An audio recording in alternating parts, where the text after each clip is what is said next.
Olá pessoal, tudo bem com vocês? Na aula de hoje nós vamos discutir como que nós podemos representar os átomos e além disso vamos aprender a reconhecer semelhanças entre átomos diferentes. E aí a gente vai encerrar aprendendo também a escrever a fórmula química das substâncias. Então a representação mais simples que nós temos para um átomo é utilizando essas três coisas. Primeiro é o símbolo do elemento, que é o que vocês já estão acostumados a ver. Esse símbolo vai estar acompanhado por dois números. O mais importante de todos, esse que nós chamamos de Z aqui, que é o número atômico, que nada mais é do que o próprio número de prótons do elemento.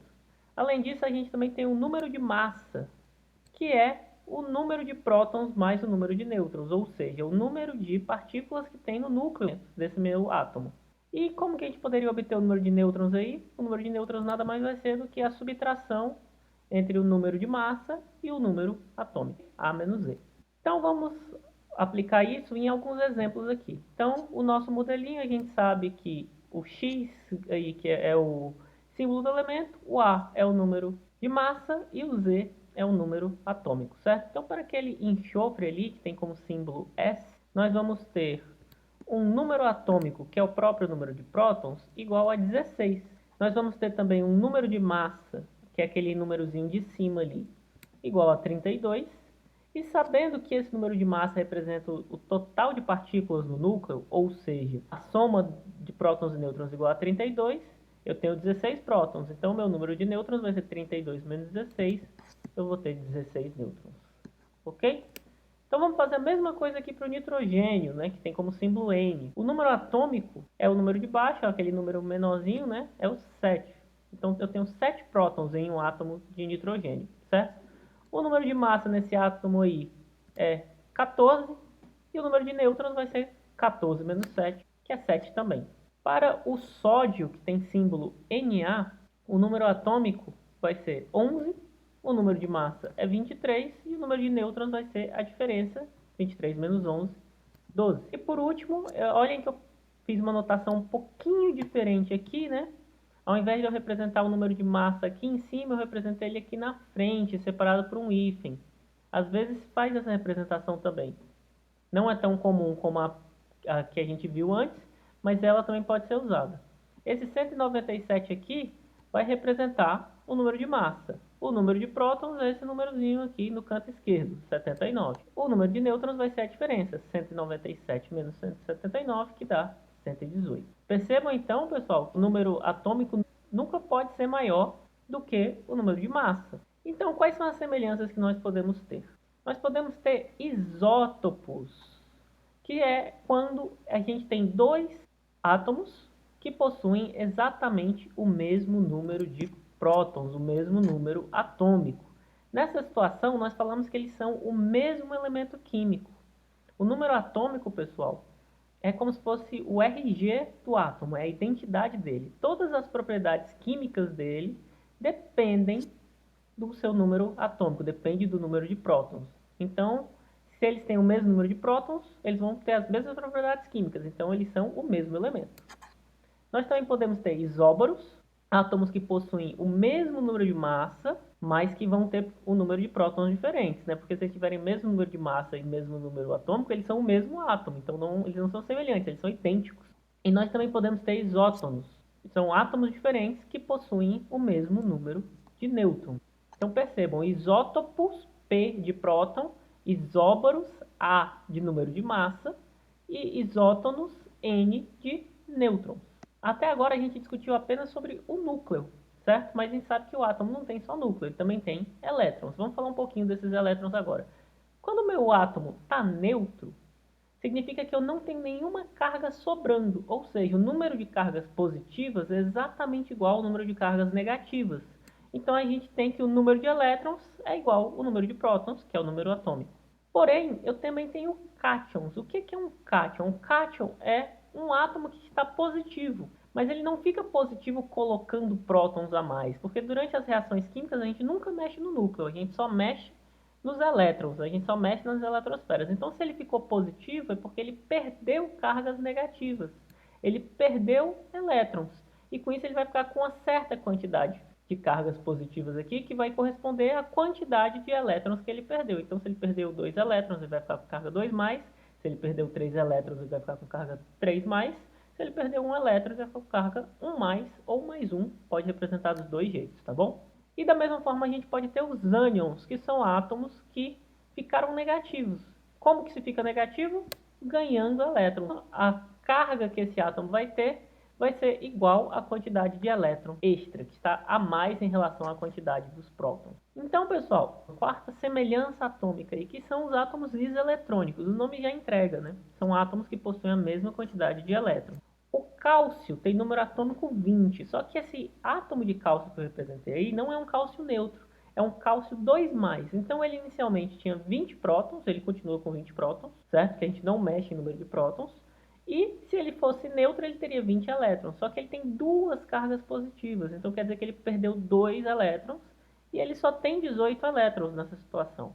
Esse átomo do lado aí é um átomo de potássio, que a gente apresenta como K. Ele tem um número atômico 19, então ele tem 19 prótons. Como esse é o potássio mais, quer dizer que ele tem uma carga positiva. Ele tem um elétron a menos do que próton, ou seja, ele tem 19 menos 1, ele tem 18 elétrons também. O Ar, que é o argônio, ele está neutro. Então, se ele tem número atômico 18, ele tem 18 prótons e também tem 18 elétrons. E por último, a gente tem o Cl-, que é um ânion de cloro.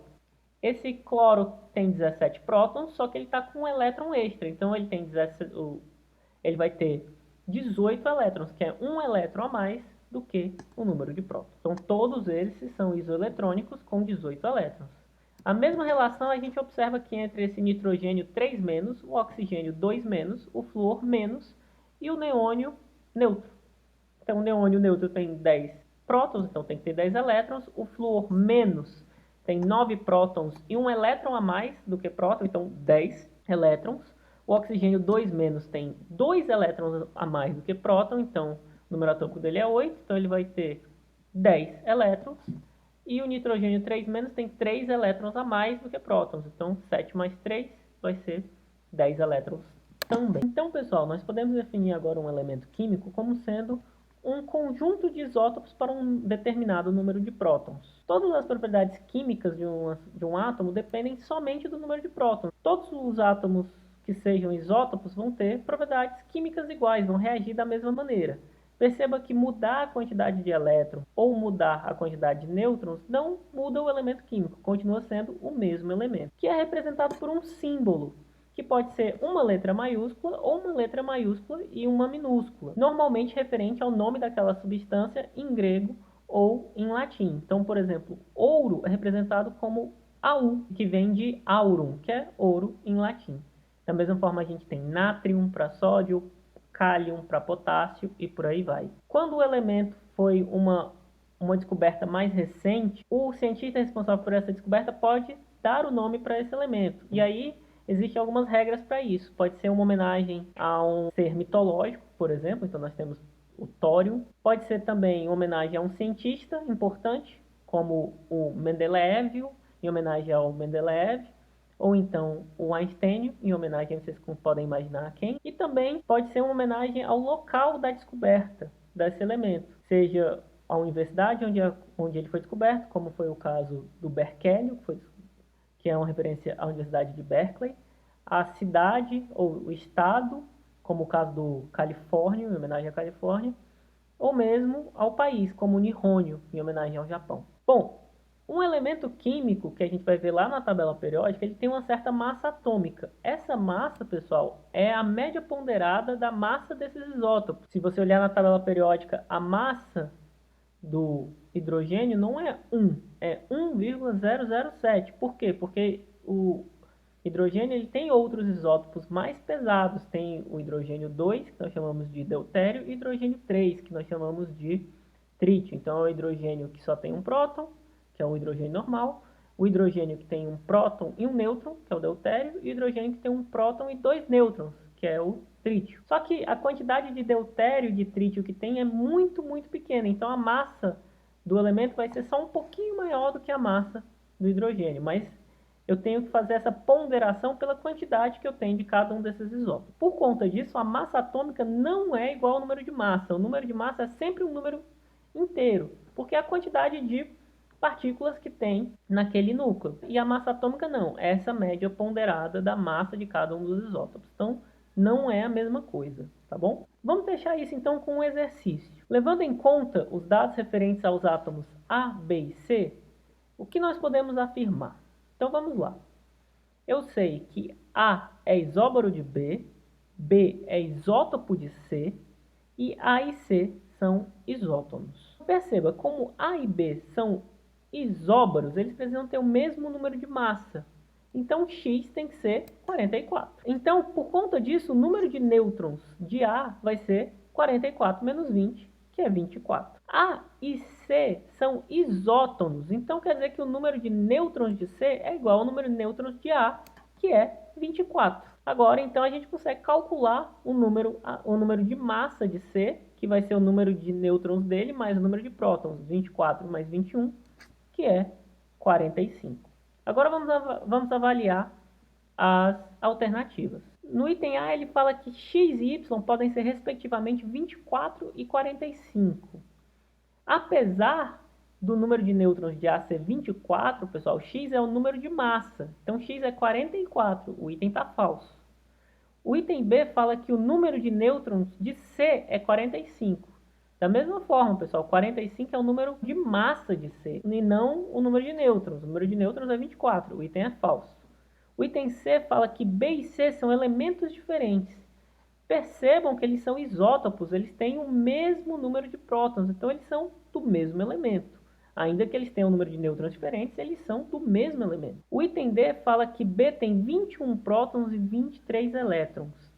Se ele tivesse 23 elétrons, quer dizer que ele teria 2 elétrons a mais do que próton. Então, o B não poderia ser um átomo neutro, e eu teria que ter representado uma carguinha de menos 2 para ele ali, né? Como eu não representei nenhuma carga, quer dizer que o átomo ali é neutro. Então, ele tem 21 prótons e 21 elétrons. O item também é falso. E o item E fala que a ordem de número de massa é A igual a B, que é menor que C. Então, vamos lá. O número de massa de A é 44. O número de massa de C é 45. O número de massa de A é igual ao número de massa de B, que é 44, que é menor do que o número de massa de C, que é 45, o meu item verdadeiro. Então, vai ser aqui o item E.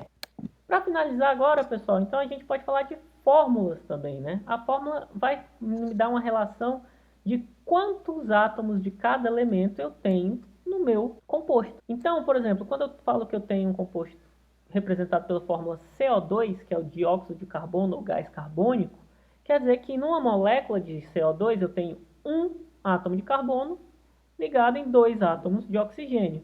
Da mesma forma, se eu tenho essa molécula que é bem maior, C6H12O6, aí está representado que a minha molécula tem 6 átomos de carbono, 12 átomos de hidrogênio e 6 átomos de oxigênio. E o exemplo mais conhecido aí, que vocês já viram várias vezes, a água, ela tem 2 átomos de hidrogênio e 1 átomo de oxigênio. Agora, pessoal, se o meu composto for formado por íons, eu tenho que seguir uma regrinha. Eu sempre coloco o cátion primeiro. Então, o NaCl, cloreto de sódio, que é o sal de cozinha normal que a gente usa para temperar a comida, ele é formado por cátions de sódio, Na+, e ânions de cloro, Cl-. Então, a fórmula dele tem que ser nessa ordem, NaCl. Então, por exemplo, se eu escrevo AlCl3, eu estou representando ali que o meu cátion é alumínio e o meu ânion é de cloro, ok? E é isso, pessoal. Essa foi a nossa aula de hoje. Então, por favor, façam os exercícios da lista. E se vocês tiverem qualquer dúvida mesmo, podem me mandar por e-mail. Meu e-mail é vtx@gmail.com. Espero que vocês tenham uma ótima semana e até a nossa próxima aula. Tchau, tchau.